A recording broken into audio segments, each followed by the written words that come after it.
Praise the lord. ఈరోజు దేవుడు మనతో మాట్లాడుతున్న మాట, లే, నిలబడు, పరిగెడు. రెండవ రాజుల గ్రంథము 13వ అధ్యాయం 20వ వచనం నుండి 21వ వచనం మనం గమనిస్తే గనక, ఎలీషా మృతి పొందగా వారు అతన్ని సమాధిలో ఉంచిరి. 1 సంవత్సరం గడిచిన తర్వాత మోయాబీయుల సైన్యము దేశం మీదకు వచ్చినప్పుడు కొందరు ఒక శవమును పాతిపెట్టుచు సైన్యమునకు భయపడి ఆ శవమును ఎలీషా యొక్క సమాధిలో ఉంచగా, దింపిన ఆ శవము ఎలీషా శల్యములకు తగిలినప్పుడు అది తిరిగి బ్రతికి కాళ్ళు మోపి నిలిచెను. ఎలీషా గొప్ప ప్రవక్త. ఆయన మృతి పొందిన తర్వాత సమాధిలో పెట్టి 1 సంవత్సరం అయిపోయింది. ఆ సంవత్సరం పూర్తయిన తరువాత ఆ దేశం మీదకి యుద్ధం వచ్చింది. మోయాబీలు ఆ దేశం మీదకి దండెత్తి వచ్చారు. ఆ దండెత్తి వచ్చినప్పుడు ఆ సమయంలో ఒక వ్యక్తి చనిపోయాడు. ఆ శవాన్ని తీసుకెళ్ళి ఎలీషా తీసుకెళ్ళినప్పటికీ ఆ మోయాబీల సైన్యాన్ని చూసి ఆ శవాన్ని తీసుకెళ్ళిన వాళ్ళందరూ భయపడిపోయి ఆ శవాన్ని, ఆ ఎలీషా ఉన్న ఆ సమాధిలోనికి ఆ శవాన్ని దింపి దాన్ని అలా విడిచి పారిపోయినప్పుడు ఆ శవము, ఆ చనిపోయినటువంటి ఆ వ్యక్తి ఎప్పుడో సంవత్సరం క్రితం పాతిపెట్టబడిన ఆ ఎలీషా ఆ ఎముకలకు తగిలినప్పుడు, మృతి పొంది సంవత్సరం గడిచిన ఆ ఎలీషా యొక్క కళేబరానికి ఈ శవం ఎప్పుడైతే తాకిందో ఆ శవం జీవం పోసుకొని కాళ్ళు నిలిచింది. చూడండి, అప్పుడు చనిపోయిన ఆ వ్యక్తి నిర్జీవమైనటువంటి ఆ శరీరము మళ్ళీ సజీవమై నిలిచి దేవునికి సాక్షిగా నిలబడింది. దేవుని యొక్క శక్తి, దేవుని యొక్క ప్రభావానికి సాక్షిగా నిలవబడింది. అలాగే ప్రభువైన యేసుక్రీస్తు వారు కూడా 12 సంవత్సరముల నుంచి రక్తస్రావంతో బాధపడుతున్నటువంటి ఆ స్త్రీ ఎప్పుడైతే ప్రభువుని ఆయన్ని ముట్టుకోవాలి అని వచ్చినప్పుడు అక్కడంతా కూడా జన సమూహము ఆయన చుట్టూ కూడా గుంపు కూడి ఉన్నారు. ఆ గుంపు అంతా ఆయన మీద పడుతున్నప్పుడు ఎలాగైనా సరే నేను ఆయన్ని ముట్టాలి, నేను స్వస్థత పొందాలి అని అనుకుంది ఆమె. అయితే వెళ్ళడానికి ధైర్యం చాలక, ఎందుకంటే రక్తస్రావంతో ఉన్న స్త్రీని ఎవరు కూడా ఊరి లోపలికి రానివ్వరు, గవిని బయటనే ఉంచాలి. అది మోషే ధర్మశాస్త్రం. ఎవరైనా సరే స్త్రీ ధర్మం వచ్చినప్పుడు ఆ ధర్మం అంతా, ఆ స్త్రీ అదంతా పూర్తిగా నయమయ్యేంత వరకు కూడా ఆమె ఎన్ని దినాలైతే అన్ని దినాలు కూడా ఊరి గవిని బయట ఉండాలి. ధర్మశాస్త్రం చెప్పేది, మోషే ధర్మశాస్త్రం. అయితే ఆమె వస్తే, ఆమెను చూస్తే ఎవరైనా ఆమెను బయటకు తోసేస్తారు. కాబట్టి ఆమె భయపడుతూ వచ్చింది అక్కడికి. ఎలాగైనా నేను స్వస్థత పొందుకోవాలి, ఆయన ఎంతోమందిని స్వస్థపరిచారు కదా, నన్ను స్వస్థపరుస్తారు. అయితే నేను ఆయన ముందుకు వెళ్ళలేను, ఎందుకంటే ధర్మశాస్త్ర విధి విధానాలను ఆమె తోలనాడు వచ్చిందని చుట్టూ ఉన్నవారు నన్ను వెలివేస్తారు, తోసివేస్తారు అనే సంకుచితమైన భావం చేత ఆమె వెనకంచి వేస్తూ ఆ గుంపులో ఆయన ముడితే ఎవరు నన్ను చూడరు, ఎవరికి తెలియదు అని అనుకుందామె. సో దాన్ని బట్టి వెళ్ళి ఆ ప్రభువైన యేసుక్రీస్తు వారి యొక్క వస్త్రపు చెంగును ముట్టింది. అక్కడ ఎంతోమంది ప్రజలు ఆయన మీద పడుతూ ఉన్నారు. కానీ ఆయన అంటున్నారు కదా, ఇలా ఎన్నో ప్రాంతాలు ఆయన ఎక్కడెక్కడ సంచారం చేసిన జనాలు కోకొల్లలుగా వచ్చి ఆయన మీద పడుతూ ఉండేవారు స్వస్థతల కోసం. అయితే కానీ అక్కడ ప్రభువైన యేసుక్రీస్తు వారు అంటున్నారు కదా, నాలో నుంచి ప్రభావం వెళ్ళింది, ఎవరు నన్ను ముట్టారు అని అంటున్నారు. అంటే ఆయనలో ఉన్నటువంటి మహిమ, ఆయనలో ఉన్నటువంటి శక్తి ఆమెలోనికి ప్రవేశించగానే వెంటనే ఆ దార కట్టడిపోయింది. ఊరి బయట ఉన్న ఆమె ఇక్కడికి వచ్చి ఆయన ముట్టింది అంటే అందరూ నన్ను ఏమంటారు అనే భయంతో ఆమె ముందుకు రాకపోతుంటే, అప్పుడు పేతురు అంటాడు, ఎంతోమంది మీద పడుతున్నారు కదా, ఎవరో అని మాకు ఎలా తెలుసు అని చెప్పాడు సమాధానం. కానీ మళ్ళీ ఇంకొకసారి ప్రభు అడిగారు, ఎవరని ఎలా చెప్పగలరు? అయితే అతను అంటున్నాడు, ప్రభువైన యేసుక్రీస్తు వారు అంటున్నారు, ఎవరో నన్ను ముట్టారు, నాలో నుంచి ప్రభావం వెళ్ళిందన్నారు. చూడండి, గుడ్డివాడు దావీదు కుమారుడా నన్ను స్వస్థపరచన్నాడు, ఒక కుష్టి వ్యాధిగ్రస్తుడు వచ్చాడు, నీ చిత్తమైతే నన్ను బాగు చేయన్నాడు, శతాధిపతి వచ్చాడు, నువ్వు మాటిస్తే చాలు నా ఇంట్లో ఉన్న దాసుడు బతుకుతాడన్నాడు, నువ్వు నా ఇంటికి వస్తే చాలు చావు బ్రతుకుల మధ్య ఉన్న నా కూతురు బ్రతుకుతుంది, స్వస్థపరచు అని ఆయన ప్రభువుని వేడుకున్నారు. ఆయన దగ్గరికి వచ్చి అడిగారు. కానీ ఇక్కడ ఈ స్త్రీ ప్రభువు దగ్గరికి వచ్చి అడగలేదు, ఆయన ముందుకు రాలేదు. కానీ ఆమెకున్నది ఒక విశ్వాసం, దృఢమైన విశ్వాసం. ఏంటంటే ఆయన చెంగును ముడితే చాలు, నేను స్వస్థపరచబడతాను అని. అందుకనే ఆ ప్రభువైన యేసుక్రీస్తు వారు అక్కడ ఆమెను ఒక సాక్షిగా వాడుకోవడానికి ఎవరు నన్ను ముట్టారు అని అడిగారు. అప్పుడు ఆమె అంటుంది కదా, ప్రభువా నేనే అని సాగిలపడి నమస్కారం ఇచ్చేసి ఆయనకి నేనే నేనే నేనే అని చెప్పింది ఆమె. ఆ స్త్రీ చూడండి, ఆమెకున్న విశ్వాసం ఒక సాక్షిగా నిలబెట్టింది. అయితే ఆ సాక్షి ఆమె ప్రభుత్వాన్ని వెంబడించలేదు, కానీ ఆ టైం నుంచి, ఆ సమయం నుంచి ఆయన ప్రభువుకు ఒక శిష్యురాలుగా ఊరంతా ఊరు వాడ ఆ సాక్ష్యాన్ని ప్రచురించడానికి వెళ్ళింది. ఇప్పటికీ నేటికి కూడా ఆమె యొక్క ఆ సాక్ష్యం మన బైబిల్ గ్రంథమందు లిఖించబడింది. ఎక్కడ మనం సువార్త చెప్పినా, ఏ ప్రాంతంలో ప్రభువు కొరకు చెప్పినా ఆ స్త్రీ ఒక సాక్ష్యంగా మనకి ఉపయోగపడుతుంది. అదేవిధంగా ప్రభువైన యేసుక్రీస్తు వారు కూడా మనం చూస్తే కనుక లూకా సువార్త 10వ అధ్యాయంలో వ్రాయబడి ఉంది. మొదటి వచనం నుంచి మనం చదివితే అక్కడ 70 మంది శిష్యులని తనకంటే ఎప్పుడైతే ఏర్పరచుకుని ప్రభు వెళ్ళే ప్రాంతాలకు ముందుగా వాళ్ళని పంపించేవారు, ఇద్దరిద్దరు చొప్పున. అందుకనే మనం ఎప్పుడు అంటే చూడండి, ఈ లోకంలో చదువుకున్నవాడు ఒకడు ఉంటే చాలు, ఊరంతా కూడా విద్యావంతులు అవుతారు అని మనకు తెలుసు. ఆ చదువుకున్నవాడే నాకెందుకులే, నేను చదువుకున్నాను కదా, నాకు చాలు, నేనున్నాను చాలు అని అనుకుంటే కనుక మిగతా వారు, చుట్టుపక్కల ఉన్నవారు విద్యావంతులు కాలేరు. తన విద్య తనతోనే నాశనం అయిపోతుంది.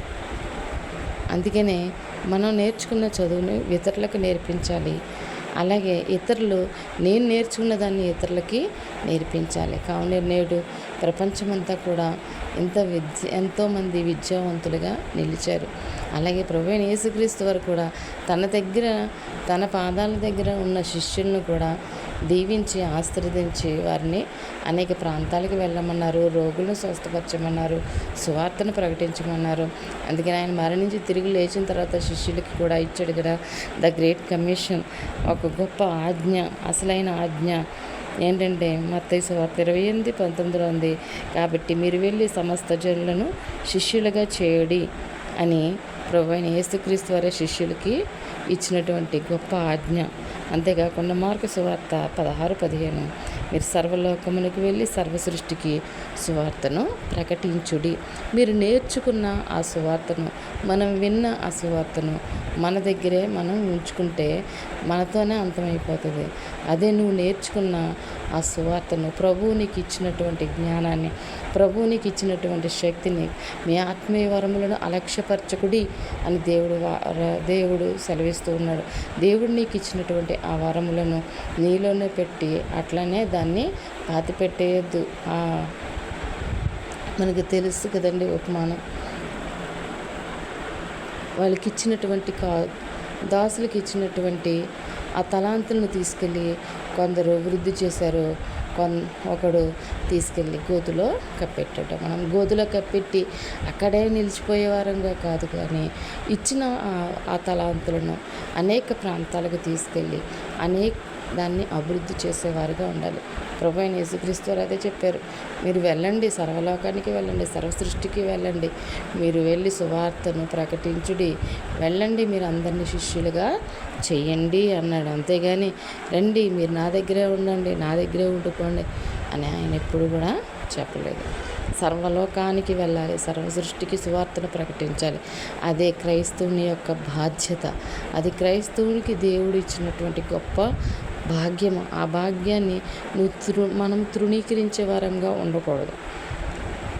నువ్వు నేర్చుకున్న విద్య, మన విద్యార్థి ఎప్పుడు కూడా బోధించేవాడు నిరంతర విద్యార్థిగా ఉండాలి. కానీ ఆ నేర్చుకున్న దాన్ని ఎప్పుడైతే అలా ఉంటామో ఇంకా ఉపదేశం అనేది ఇంకా బాగా చేయగలుగుతారు. బోధించడం ఇంకా బాగా ఎప్పుడు కూడా చదువుతూ నేర్చుకుంటూ ఉంటూ ఆ నేర్చుకున్న దానిని ఇతరులకు బోధిస్తే ఆ బోధ ఎంతో పనిచేసే విధంగా ఉంటుంది, వారిలో సఫలీకృతం అవుతుంది. నువ్వు నేర్చుకున్నది నీ దగ్గరే ఉండిపోకూడదు, ఇతరులకి నేర్పించాలి. నువ్వు నేర్చుకున్న భక్తి, నువ్వు చేస్తున్న భక్తి నీతో అంతమైపోకూడదు, అనేకులకి అందించాలి. నువ్వు వెలిగించబడ్డావు, ఇతరులను కూడా వెలిగించాలి. అందుకే దేవుడు అంటే కదా, నేను లోకమునకు వెలుగై ఉన్నాను అని అన్నాడు. మరి మనం వెలిగించబడిన ఈ వెలుగుని మంచం కింద కొంచెం కింద పెట్టి దాచొద్దు. దీపస్తంభాన్ని ఎప్పుడు కూడా దీపాన్ని ఎక్కడ పెట్టాలి? దీపస్తంభం మీదనే వెలుగొచ్చే దగ్గరే పెట్టాలి, కానీ తీసుకెళ్ళి మంచం కింద కొంచెం కింద పెట్టకూడదని అని దేవుని వాక్యమే సెలవిస్తుంది. కావున నీ యొక్క జ్ఞానము, లోకాన్ని వెలిగించే జ్ఞానము నీలోనే ఉండిపోతే చీకటి అంధకారంలో ఉన్నటువంటి అనేక ప్రాంతాల్లో ఉన్నారు, వారందరికీ ఆ వెలుగును ప్రకాశింపచేయమని దేవుడు నన్ను పిలుచుకున్నాడు. కాబట్టి ఆ పిలుపుకు సరైన న్యాయం చేకూర్చడానికి, ఆ పిలుపుకు సరైన దేవుడు ఏ పని అయితే నీకు అప్పచెప్పాడో, అందుకనే కోత ఎంతో విస్తారమైంది, కోతకు పనివారు కొదువై ఉన్నారు. కాబట్టి మీరు వెళ్ళి వాళ్ళందరినీ పిలవండి, కోత పనికి రమ్మని పిలవండి అని ప్రభువైన యేసుక్రీస్తు వారు అంటున్నారు. అందరినీ ఆహ్వానించడానికే ఆ 70 మంది శిష్యులను దేవుడు ముందుగా అనేక ప్రాంతాలకు పంపించారు. ఆయా ప్రాంతాలకు వెళ్ళండి, పరలోక రాజ్యం సమీపిస్తుందని సువార్తను ప్రకటించండి, రోగులను స్వస్థపరచండి, దెయ్యాలను వెళ్ళగొట్టండి అని ఆ శిష్యులను దీవించి ఆశీర్వదించి పంపించారు. సో మనం దేవుని యొక్క వాక్యాన్ని, ఆ దేవుని శక్తిని పొందుకున్న ప్రతి ఒక్కరూ కూడా ఎక్కడ నేర్చుకున్నామో అక్కడే నిలిచిపోక అనేక ప్రాంతాలకు వెళ్ళి ఆయా విత్తనాలను మనం వేచినప్పుడు ఆ పంటను దేవుడు కోస్తాడు. మరి మనం సమరయ స్త్రీని మనం చూస్తే ఆ ప్రభువైన యేసుక్రీస్తు మెస్సయ్య, ఈయనే మెస్సయ్య అని ఆమె ఎప్పుడైతే తెలుసుకుందో అప్పుడే తన పాపపు కొండను విడిచిపెట్టి ఇదిగో మెస్సయ్య ఇక్కడ ఉన్నాడు, ఇదిగో సర్వలోకాన్ని ఆమె కూడా ఆ శిష్యులకి ఏదైతే చెప్పాడో ఆ వాక్యాన్ని పట్టుకుని ఆమె ఆ గ్రామం అంతటికి వెళ్ళి ఆ సువార్తను ప్రకటించింది. ఆ గ్రామం అంతా కూడా విని ఆ ప్రభువు దగ్గర చెంతకు వచ్చారు, చూశారు, నేర్చుకున్నవారు మళ్ళీ ఇతరులకు చెప్పడానికి వెళ్ళారు. కాబట్టి ప్రియ సహోదరుడా, సహోదరి, నువ్వు నేర్చుకున్న ఆ దేవుని యొక్క జీవన విధానం, ఆ భక్తి, ఆ దేవుడిచ్చిన జ్ఞాన సంపద, నీలోని వెలుగు నీలోనే సమాధి చేయకని. ఆ ఎలీషా ఎముకలు తగలగానే ఆ శవము జీవము పొందుకొని లేచి నిలబడింది. సో నేడు దేవుని యొక్క సువార్త నీలోకి చేరగానే చచ్చిన స్థితిలో ఉన్న నీవు, పాపములతో మగ్గిపోతున్న నీవు ఎప్పుడైతే దేవుని యొక్క ఆ జీవ వాక్కును గ్రహించావో, నిలిచావో, పరిగెడు, ఆ పౌలు వలె పరిగెడు.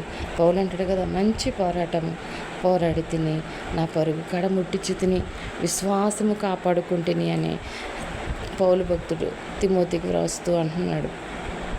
మంచి పోరాటం పోరాడాలి. పౌలు సౌలుగా ఉన్నప్పుడు కూడా దేవుని దర్శించిన తరువాత, దర్శించక ముందు దోషకుడిని, హింసకుడిగా క్రైస్తవులను హింసిస్తూ ఉండేవాడు. ఎప్పుడైతే సౌలు పౌలుగా మార్చబడ్డాడో తనకిచ్చిన పోరాటంలో మంచి పోరాటము పోరాడాడు. పౌలు, బర్నబా ఇద్దరూ కలిసి సువార్త పరిచర్యను మొదటి మిషనరీని పూర్తి చేశారు. రెండో మిషనరీని పూర్తి చేసేటప్పుడు ఒకసారి మళ్ళీ మనం ఎక్కడైతే వాక్యాన్ని ప్రకటించామో ఆయా ప్రాంతాలకు వెళదాము, ఆయా ప్రాంతంలో ఉన్న వారిని మనం ఒకసారి దర్శిద్దాము అని పౌలు బర్నబాతో అన్నప్పుడు బర్నబాకి అది నచ్చలేదు. అప్పుడు తనతో కూడా ఉన్నటువంటి మార్కుని తీసుకుని బర్నబా, పౌలు విడిపోయి సువార్తను ప్రకటించారు. ప్రియ సహోదరుడా, సహోదరి, నువ్వు నేర్చుకున్న అంశము నీ దగ్గరే అంతమైపోకూడదు. ఇతరులకు వెలుగుగా ఉండాలి. నువ్వు దేవుడి దగ్గర నుంచి ఏమైతే పొందుకున్నావో, నువ్వు దేవుడి నుంచి ఏదైతే తీసుకున్నావో, దేవుడు నీకు ఏమైతే ఇచ్చాడో ఆ ఇచ్చిన జ్ఞానాన్ని, ఆ జ్ఞాన సంపదను, ఏ అద్భుతాలను నువ్వు చూసావో వాటన్నిటిని సమరయ స్త్రీ, ఆ 12 సంవత్సరాల రక్తస్రావ ఆ స్త్రీ, ఆ కుష్ఠరోగి, ఆ గుడ్డివారు, వారందరూ కూడా ప్రభువు కొరకు సాక్షులుగా పరిగెట్టారు. వారు మంచి పోరాటం పోరాడారు. నేడు నీవు నేను కూడా ఆ పోరాటంలో కొనసాగాలని ప్రభు అయిన యేసుక్రీస్తు వారు సెలవిస్తూ ఉన్నారు. మన ఎదుట ఉంచబడిన పరుగు పందెంలో ఓపికతో పరిగెడదాం. ఆ పరుగు పందెంలో ఓపికతో పరిగెడదాం. కష్ట నష్టాలు ఎదురైనా, వ్యాధి బాధలు ఎదురైనా, తినడానికి తిండి లేకపోయినా, ఏమి లేకపోయినా నీ ముందు ఉంచిన పరుగు పందెంలో ఓపికతో పరిగెట్టాలి. అయితే పరిగెట్టమన్నాడు దేవుడు, నిలిచిపోమనలేదు. ఒక చోటనే నిలిచిపోమనలేదు, అనేక ప్రాంతాలకు వెళ్ళమంటున్నాడు. ఒక చోటనే నిలిచిపోతే నీ పరుగు పందెం కడముట్టించడానికి ఓపికనిచ్చేవాడు ఆయనే. నువ్వు నిలిచిపోవద్దు, లేచి నిలబడి పరిగెట్టు. ఆ గొప్ప సైన్య సమూహము మోయాబీలు దండెత్తి వచ్చినప్పుడు ఆ శవాన్ని విడిచిపెట్టేసి వారు పారిపోయారండి. మరి జీవం పొందుకున్న తర్వాత అతను కూడా ఆ సైన్యాన్ని చూసి భయపడి ఎంతగా పరిగెట్టుంటాడో. అయితే దేవుడు మనల్ని పరిగెత్తమన్నది శత్రువులను చూసి పరిగెట్టమని కాదు, కానీ ఆ శత్రువులను, ఆ శాతాన్ని ఎదిరించి పోరాడి అనేకులను ఆ శాతాను కబంధ హస్తాల నుంచి విడిపించడానికి మంచి పోరాడమని దేవుని వాక్యము సెలవిస్తుంది. అయితే పరుగు పందేర్పు రంగంలో పరిగెత్తువారు కొందరే, కానీ ఒక్కడే బహుమానం పొందుతాడని కొరింథీ పత్రికలో వ్రాయబడి ఉంది. కాబట్టి బహుమానం పొందడానికి మనం అందరము పరిగెత్తాలి. పరలోక రాజ్యంలో మన కొరకు దేవుడు ఎదురు చూస్తూ ఉన్నాడు. ఆ పరలోకం అనే బహుమానాన్ని పొందుకోవడానికి మనకిచ్చిన ఈ సమయంలో దేవుడిచ్చిన పనిని చేయడానికి దేవుడు మనకు ఓపికను అనుగ్రహిస్తాడు. అయితే మనము కూడా ఆ సమరయ స్త్రీల, ఆ శిష్యులందరి వలె అనేక ప్రాంతాల్లో దేవుని వాక్యాన్ని విత్తడానికి మనం వెళ్ళవలసిన అవసరత ఎంతైనా ఉంది. నువ్వు వెలిగించబడ్డావు, ఇతరులని వెలిగించాలి. నీ వెలుగుని మంచం కింద, కొంచెం కింద పెట్టి ఆ వెలుగుని చీకటిమయం చేసుకోవద్దు. నీ వెలుగుని అనేకులకు ప్రకాశింపచేయడానికి దీపస్తంభం మీద ప్రజ్వలిల్లే జ్యోతిగా నీవు వెలగాలి. అందుకని దానియేలు గ్రంథంలో రాయబడి ఉంటుంది కదా, ఎందరైతే అనేకులను నా వైపు తిప్పుతారో వారందరూ కూడా ఆకాశంలో వెలిగే జ్యోతుల వలె ఉంటారని. అందుకనే వక్రజనం మధ్య జీవవాక్కును చేత పట్టుకుని అనేకులను నా వైపుకు త్రిప్పమని ఉంటుంది. కాబట్టి అంధకారంలో ఉన్నవారిని, వక్ర మార్గంలో ఉన్నవారిని సన్మార్గంలో పెట్టడానికి, నిరంతరము ఆకాశంలో వెలిగే జ్యోతులుగా మనము నిలిచిపోవడానికి, దేవుని యొక్క సువార్తను ప్రకటించడానికి లేచి నిలబడి పరిగెట్టి సత్య సువార్తను అనేక ప్రాంతాలకు ప్రకటిద్దాం. ప్రభువైన యేసుక్రీస్తు వారి యొక్క రాకడ ఆసన్నమొచ్చినది. జరుగుతున్నటువంటి ప్రతి సూచక క్రియ మనం చూస్తున్న ఈ సూచక్రియలను చూస్తూ కూడా ఇంకా నిర్లక్ష్య స్వభావంతో నిలుచున్న చోటే నిలబడి ఉండిపోతే రేపు దేవుడు నిన్ను లెక్క అడుగుతాడు. లెక్క అడిగినప్పుడు గోతిలో దాచిపెట్టిన ఆ చెడ్డ దాసుని వల్ల నీవు సమాధానం చెబితే, ప్రభువా నువ్వు ఇక్కడే ఉండమన్నావు కదా, నేను ఇక్కడే దాచిపెట్టమన్నావు కదా, నువ్వు విత్తన చోట కోయినవాడువు కదా అని నువ్వు సమాధానం చెప్తే కనుక నీ పని కూడా ఆ చెడ్డదాసునికి ఎదురైన ఫలితమే ఎదురవుతుంది. కాబట్టి దేవుడు చెప్తున్నాడు, 5 ఇచ్చినవాడు దాన్ని 10 తలాంతులు చేశాడు. కాబట్టి నీకు ఇచ్చిన ఆ దైవ జ్ఞానాన్ని మంచం కింద, కొంచెం కింద పెట్టద్దు. అనేకులను వెలిగించడానికి, ఉపయోగించడానికి నిలబడు, పరిగెడు. దేవుని కొరకు మంచి పోరాటం పోరాడి దేవుని కొరకు, దేవుని మధ్యలో నిలిచిపోయే జ్యోతుల వలె మనం ఉండాలని కోరుకుంటూ ఈ చిన్ని వాక్యాన్ని దేవుడు దీవించునుగాక. ఆమేన్.